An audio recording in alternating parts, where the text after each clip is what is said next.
Ada usaha milik nagari itu kan kita kembangkan. Ada juga koperasi merah putih, banyak tuh. Itu suatu wadah untuk menampung ekonomi masyarakat. Kita di sini sebenarnya banyak UMKM.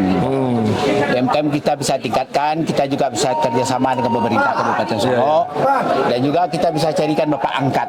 Ada di sini baik pariwisata, UMKM, perikanan, pertanian, semuanya kita bisa olah semua. Insya Allah kedepannya kita akan menggarap hal-hal yang SDA yang kurang belum terjamah oleh sumber daya manusianya. Kita akan tingkatkan sumber manusia untuk meningkatkan perekonomian Sangiang Bakar. Acara bukan acara sosialisasi, tapi cara musyawarah dalam undangan. Kalau dalam musyawarah, setiap peserta musyawarah diberi kesempatan untuk bersuara. Jadi, aturan tentang seleksi calon wali negara itu ada dalam Pergub nomor 26 tahun 2024, khususnya pasal 20 sampai 25. Itu memang buat pemilihan wali negara definitif, tapi di pasal 31 dijelaskan itu berlaku mutatis mutandis. Jadi di sana ada ketentuan-ketentuan penilaian buat calon yang lolos dalam seleksi. Jadi tidak bisa calon lolos cuma karena nilai tes yang ada. Sesuai juga dengan yang berlaku pada pemilihan wali negara yang sebelumnya. Waktu pemilihan wali negara yang lalu, nilai calon itu digabung antara nilai tingkat pendidikan, nilai pengabdian di negara dan usia. Kenapa sekarang mendadak sehari sebelum pelaksanaan tes, ketua panitia menawarkan kepada para bakal calon untuk cuma nilai tes yang menjadi patokan untuk kelulusan para bakal calon. Jadi ini sangat saya pertanyakan sekali, apa ini penyebabnya? Kenapa yang telah berlalu tidak diikuti? Kenapa Pergub tidak diindahkan? Apakah bisa Pergub dikalahkan dengan cuma kesepakatan antara panitia dengan para bakal calon? Saya mohon Pak Kadis jujur menjawab, Pak Kadis. Apakah bisa Pergub dikalahkan dengan kesepakatan panitia pemilihan wali negara Sangiang Bakar dengan para bakal calon? Saya mohon jawaban Pak Kadis. Hal yang tadi Pak Antoni sampaikan memang pada saat sebelum pelaksanaan tes tertulis ada kesepakatan antara panitia pemilihan negara dengan bahwa penentuan calon 5 orang menjadi 3 itu berdasarkan tes tertulis. Saya tanyakan kepada para kandidat, apakah betul Pak Tri Sopen, Pak Ade dan Rina sudah sepakat kan? Intinya, seandainya terjadi pun hal-hal yang di luar aturan, yang merasa rugi itu Tri Sopen, Pak Ade dan Pak Dinar.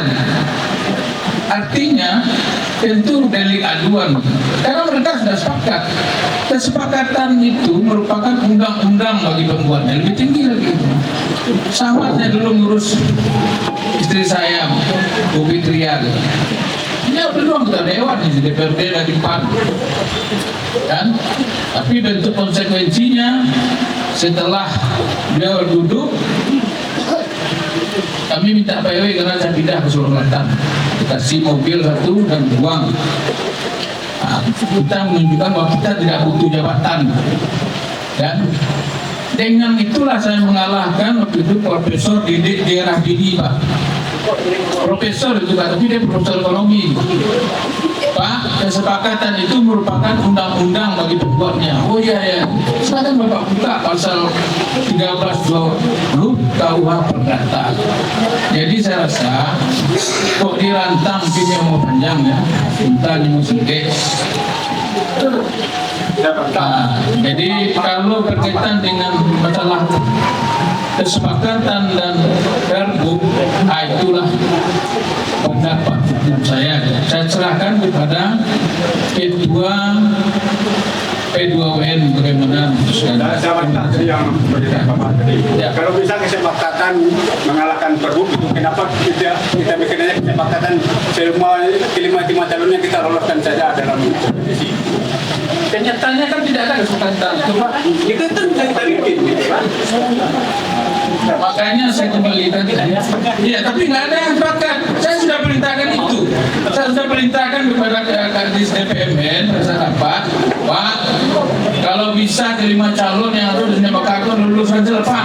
Itu apa tidak bisa diluruskan itu, Pak? Kenapa nggak bisa diloloskan? Kan belum ada sepakat waktu itu nomor 3. Sekarang mereka sudah sepakat. Kok Bapak yang nggak peserta malah tidak sepakat? Saya lihat absen juga Bapak ada yang tidak tanda tangani gitu. Banyak juga Pak, jangankan ngurus PDWN, ngurus negaranya aja udah DPRD 500 sekian, ada yang tanda tangan 20, ya hilang 20 negara lokasi, siapa yang banyak itu yang menang. Nah, itu Pak. Penetapan calon PAW Wali Negari 2026 di Sanyambaka, yang mana tadi terjadi sedikit gesekan ya, itu biasa karena kita mengusung demokrasi di Sanyambaka ini. Yang penting penyelesaiannya luar biasa sekali, apalagi setelah Pak Ismail Koto sebagai anggota DPRD berbicara ya. Nah, ini luar biasa sekali. Oke, kita coba nanti akan bertanya-tanya kepada calon PAW Wali Negari ini bagaimana kelanjutannya Sanyambaka untuk kedepannya.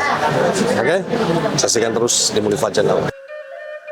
Oke, assalamualaikum warahmatullahi wabarakatuh. Alhamdulillah kita bersuwo Dafriyadi, salah satu calon PAW Negari Sanyambaka 2026. Walaupun ada sedikit polemik tadi ya dalam penetapan, tapi alhamdulillah berjalan dengan lancar. Alhamdulillah. Jadi kita ada beberapa pertanyaan untuk calon PAW seandainya Mama gitu terpilih menjadi PAW Sanyambaka nanti. Ya. Tentang ekonomi rakyat, Mak. Program apa yang disiapkan untuk menghidupkan kembali UMKM dan perdagangan lokal kalau ada gitu. Bagaimana cara Mama untuk menciptakan lapangan kerja bagi anak-anak di negari dan meningkatkan pendapatan masyarakat dalam negari misalnya kalau ada. Ya, betul. Mungkin ada ide, Mak, dan apa strategi untuk modernisasi pertanian seperti bibit, pupuk, pelatihan kelompok tani dan lain-lain gitu, Pak. Jadi ini tadi tentu kita melihat dulu potensi daerah kita. Seperti misalnya ada Paralayang, ada Trabas. Jadi bermacam potensi itu nanti kita ada pertemuan nanti. Begitu juga generasi muda Dilibatkan, Mak, ya? yang tetap kuliah itu kita kumpul semua, kita catat dan jorong. Si A ini apa taman apa potensinya. Nanti kita kumpul, nanti kita kita beri arahan dan dia maunya apa nanti. Setelah ketemu nanti akan kita diskusikan dengan dinas terkait, misalnya di kabupaten, di provinsi, di balai latihan kerja bermacam-macam. Nanti kita latih dan kita kembangkan. Terkait dengan sebenarnya peluangnya sangat besar. Apalagi sekarang kan dunia digitalisasi canggih sekarang ini. Jadi bisa kita misalnya ada anak muda kita punya kreativitas apa misalnya, kuliner misalnya, itu bisa kita ekspor nanti, tidak masalah. Ini ada Badan Usaha Milik Negari itu kan kita kembangkan. Ada juga Koperasi Merah Putih, banyak tuh. Itu suatu wadah untuk menampung ekonomi masyarakat. Misalnya kayak Badan Usaha Milik Negari, misalnya hasil hutan berbagai macam tuh kita apakan dengan dia, kita kelola dengan dia, bisa diekspor. Nah, tapi bisa itu melibatkan banyak strategi dan banyak masyarakat tuh, Mak. Ya, banyak. Yang penting pertama itu kepercayaan masyarakat dulu. Assalamualaikum warahmatullahi wabarakatuh. Nama Antri Sopen, pendidikan S1, suku Piliang, tinggal di Lapo-Langko. Oke. Langko Sanyambaka. Program apa yang Kanda siapkan untuk menghidupkan kembali UMKM dan perdagangan lokal? Bagaimana cara Kanda menciptakan lapangan kerja baru misalnya dibutuhkan di negara ini untuk meningkatkan pendapatan masyarakat? Apa strategi Kanda untuk modernisasi pertanian, bibit, pupuk, pelatihan kelompok tani? Yalah, Assalamualaikum warahmatullahi wabarakatuh. Sesuai dengan pertanyaan. Yang pertama mungkin masalah ekonomi kerakyatan. Kita di sini sebenarnya banyak UMKM. UMKM kita bisa tingkatkan, kita juga bisa kerjasama dengan pemerintah Kabupaten Solo, dan juga kita bisa carikan bapak angkat untuk masalah permodalan. Itu masalah UMKM. Yang kedua masalah pertanian. Kita juga bisa kerjasama dengan pihak-pihak Dinas Pertanian Kabupaten Solo ingin menjadikan, sebenarnya saya punya impian ingin menjadikan Sani Bakar ini pilot project untuk masalah pertanian. Untuk menjadikan pilot project masalah pertanian. Kita ada bibit yang banyak. Kita juga bekerja sama dengan pihak ketiga untuk menanam bawang. Ada pihak ketiga yang menjanjikan itu ada 200 hektar yang membutuhkan tanaman untuk tanam bawang. Mudah-mudahan kalau saya terpilih, kita insya Allah bisa merealisasikan seperti itu. Masalah kehidupan, masalah peternakan juga kita pengen Sani Bakar menjadi nagari tujuan lain. Ya, terutama maju di bidang UMKM dan pertanian. Bersama Pak Haji Ade Patria. Aku Pak Haji, kau secara singkat saya. Program apa yang Pak Haji siapkan untuk contohnya menghidupkan kembali UMKM dan perdagangan lokal? Bagaimana cara menciptakan lapangan kerja baru misalnya untuk masyarakat negari kita? Apa strategi untuk modernisasi pertanian bibit pupuk pelatihan kelompok tani? Alhamdulillah Sani Bakar itu adalah letak yang geografis dengan luas 92 km persegi, 600 meter persegi adalah penduduk. Sekitar 17.400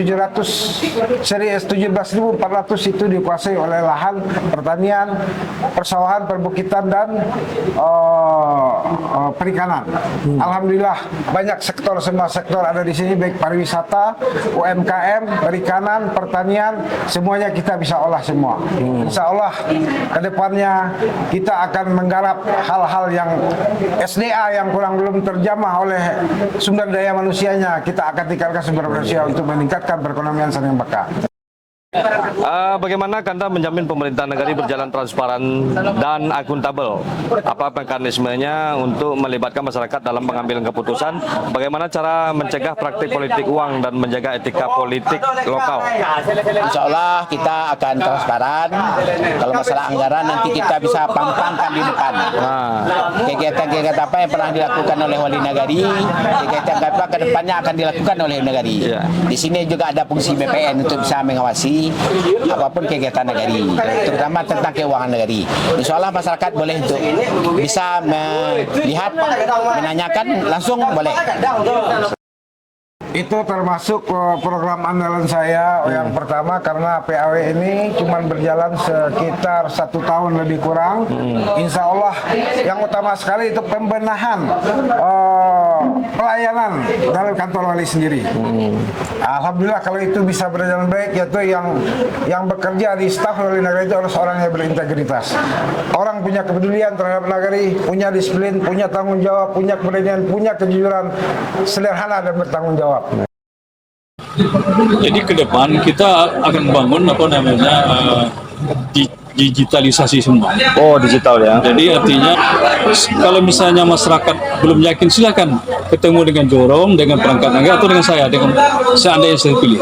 Saya siap menjelaskan terkait dengan masalah keuangan, dengan program kerja, saya jelaskan semua secara terbuka. Secara terbuka, Yang pertama itu lebih penting lagi, seandainya ada kontrak-kontrak, itu kita langsung, misalnya kita ada anggaran untuk misalnya, itu kita langsung ke bendaharanya, bukan cash. Jadi langsung kita transfer. Jadi kita tidak ada melalui apa lagi enggak. Jadi memang kita bangun di kampung, mudah-mudahan bisa kita bangun digitalisasi terhadap. Begitu juga saya bikin satu pusat data dan informasi. Kita terbuka semua. Ini si Ani kenapa beberapa BLT ada ketika ini? Ini tidak suruh kita terbuka. Silakan. Jadi kita memang kita bikin alam transportasi keterbukaan. Oke, Sana. Itu dia wawancara kita kepada 3 calon yang sangat luar biasa sekali dengan jawabannya yang super semua ya. Oke, saksikan terus di Mulifa Channel.